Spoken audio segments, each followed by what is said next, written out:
Welcome to the Compact Mysteries podcast from compactmysteries.com, the show where we try to unravel a different bite-sized mystery each week, from baffling disappearances and strange objects to unexplained events and mysterious places. This is episode 41, The Mystery of the Roman Dodecahedrons. Imagine you're an archaeologist digging through the remnants of the Roman Empire. You expect the usual: pottery, coins, maybe a mosaic. But instead you pull out a bronze object the size of a fist, shaped like a 12-sided geometric puzzle. It has holes of varying sizes on each face, knobs at every corner, and absolutely no explanation attached. That's a Roman dodecahedron. Over 100 of these objects have been unearthed across Europe, from Britain to Germany to Hungary. Yet not a single Roman record explains what they are. No Latin name, no mention in historical texts, no helpful inscription. And so a strange silence echoes through time. What were these artefacts, and why did the Romans leave no clues behind? Roman dodecahedra have mostly been found in what was once the outer edge of the Roman Empire. Modern-day France, Germany, Belgium, the Netherlands, and the UK have all yielded these enigmatic objects. Strangely, they don't show up in Italy or the Mediterranean core of the empire. This has led to speculation that they were used as tools or ceremonial objects, specifically in the northern provinces, possibly by military outposts or frontier communities. Most are made of bronze, a few of stone, and none appear to have been mass-produced. They vary in size from about 4 to 12 centimeters in diameter, and no two are exactly alike. Some are decorated, others plain. But they all share that distinct dodecahedral shape, 12 pentagonal faces, many with holes, and those strange protruding knobs on the corners. They've been found in all sorts of places: grave sites, Roman villas, temple ruins, and military camps. But never in large groups, always one at a time, as if each were uniquely owned or specially placed. With no written explanation to lean on, archaeologists and armchair historians alike have cooked up dozens of theories about their purpose. Some say they were candlestick holders, as the central hollow and the flat faces could conceivably support a taper. A few were found with wax traces, but the theory falls short. Not every dodecahedron could realistically balance a candle, and many have holes too large or placed too awkwardly for the purpose. Others argue they were dice or gaming objects, but again, no two have the same dimensions. And if they were used in games, wouldn't there be more literary or artistic references? Then there's the religious artifact theory. Maybe they were used in rituals, tools of the Druids or sacred measuring instruments.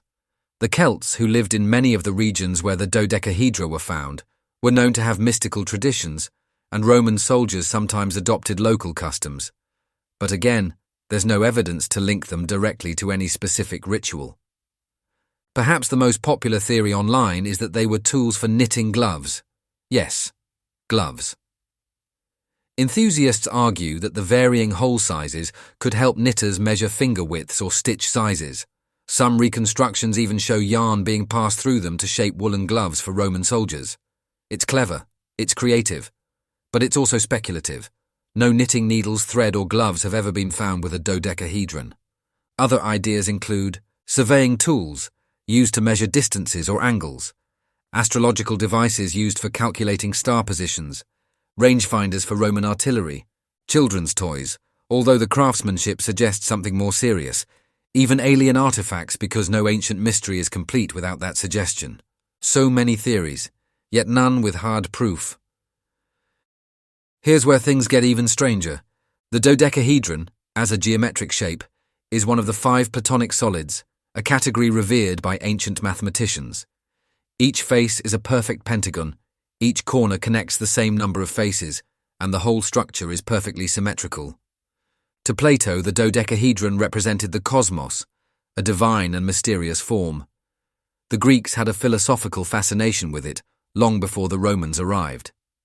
Could the Roman dodecahedron have served a mathematical or cosmological purpose? Maybe a tool used to teach geometry, or even a calendar of sorts. Some researchers have suggested that by inserting sticks through opposite holes and observing sunlight or shadow, the dodecahedron could have been used to calculate equinoxes, solstices, or planting seasons. A few dodecahedra have holes with varying diameters, which might correlate with celestial observations. It's a compelling idea, but without documentation it remains a very educated guess. One of the most baffling aspects of the Roman dodecahedron mystery isn't just the object itself, it's the complete absence of explanation. The Romans documented everything, from aqueduct engineering to military formations, from medical practices to tax records. They loved writing things down. So why is there nothing, not even a whisper, about these dodecahedra? It raises the possibility that they weren't mass-produced by the Roman state, but perhaps commissioned privately. Maybe they were local tools used by a small number of people for very specific tasks, craftspeople, astronomers, or spiritual leaders. Alternatively, it could be that these objects were considered too mundane to mention. Just as nobody today writes detailed essays about rulers or egg-timers, maybe the dodecahedron was a commonplace device, one whose purpose was so obvious at the time that it didn't need explanation.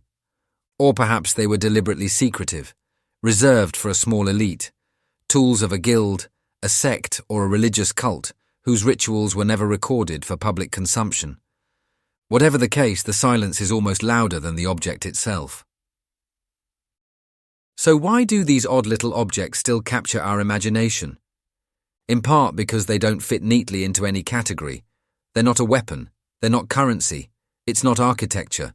They're an outlier, a crafted mystery, created by people who are long gone and left behind no signposts. It also taps into our human instinct to seek meaning.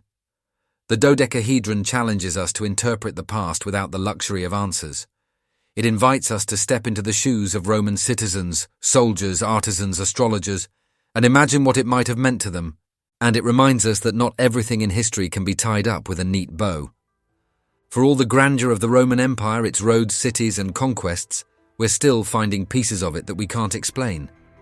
Tiny objects that defy easy answers, tools that look like toys, or perhaps toys that were never meant to be played with. I hope you enjoyed that episode of the Compact Mysteries podcast from compactmysteries.com. If you did, why not leave us a review wherever you get your podcasts? And while you're there, don't forget to subscribe so you don't miss any future episodes. If you would like to support us more directly, please consider buying us a coffee. Head on over to compacthistories.com/mysteries coffee to see how. Also, please check out our other Compact podcasts. You will find them all at compacthistories.com. Thanks for listening, and I'll see you next time.